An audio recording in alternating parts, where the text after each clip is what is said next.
Keberhasilan penanganan wabah kan dari situ dulu ya.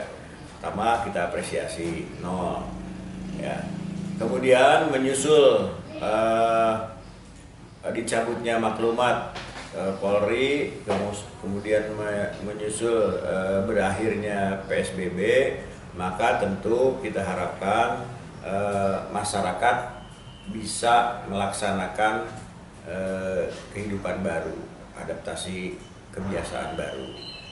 Namun demikian, karena pada dasarnya COVID ini belum selesai semuanya, ya, karena kan antara satu daerah itu kan tidak sama. Jadi tetap kewaspadaan harus kita lakukan. Ya. Nah, masyarakat ini sudah harus cepat melakukan aktivitas karena ekonomi juga harus kita tingkatkan, tapi di sisi lain kita juga harus waspada, terutama yaitu di tempat kerumunan massa. Jadi saya mendesak kepada pemerintah daerah untuk segera mengeluarkan Perbup tentang SOP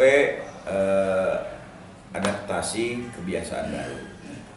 Kegiatan-kegiatan apa saja yang boleh dilakukan, kegiatan apa saja yang harus mendapat pengawasan dan pengendalian, kan itu. Jadi kita tidak bisa terlalu lama, masyarakat juga kasihan ya. Kita ini kan seperti melihat dua keping mata uang. Di satu sisi pandemi ini memang belum 100% hilang ya, walaupun di Kuningan sudah zero ya. Tapi kan bayang-bayang itu masih tetap ada, apalagi keluar masuknya orang dari daerah ke daerah itu berpotensi.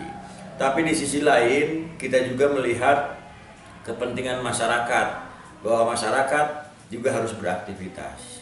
Perekonomian harus mulai diputar lagi. Gitu. Nah, sehingga antara dua mata sisi uang ini ya kita harus membuat satu SOP. Kegiatan apa saja yang boleh dilakukan disertai dengan SOP kesehatan atau protokol kesehatan yang harus dilakukan. Kan hanya 3 prinsip itu aja kalau di masalah penanganan COVID itu.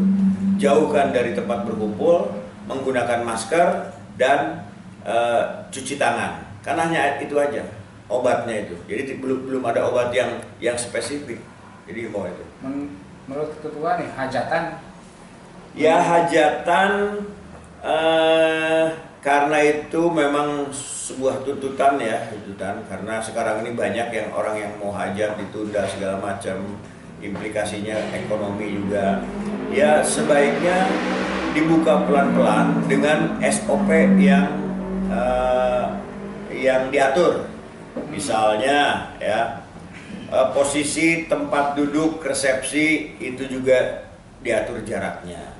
Kemudian kepada event organizer yang melaksanakan kegiatan itu, agar misalnya kalau di panggung kapasitas panggung harus disesuaikan dengan orang, misalnya ya, itu kapasitas ruangan resepsi disesuaikan.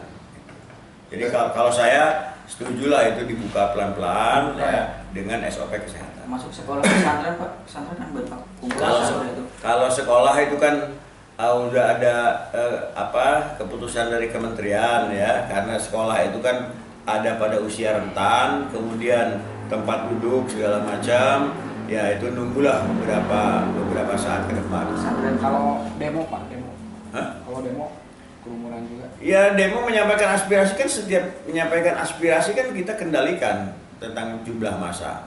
Ya sebaiknya, seharusnya itu juga, pokoknya berkerumunnya orang itu kan menurut ahli kesehatan itu salah satu potensi untuk penularan ini. Bagi Perbumnya ada deadline nggak Pak untuk pelaksanaan? Saya harapkan hari ini Perbup bisa keluar. Ya, saya udah mendesak ke Pak Bupati supaya segera mengeluarkan Perbup memasuki adaptasi kebiasaan.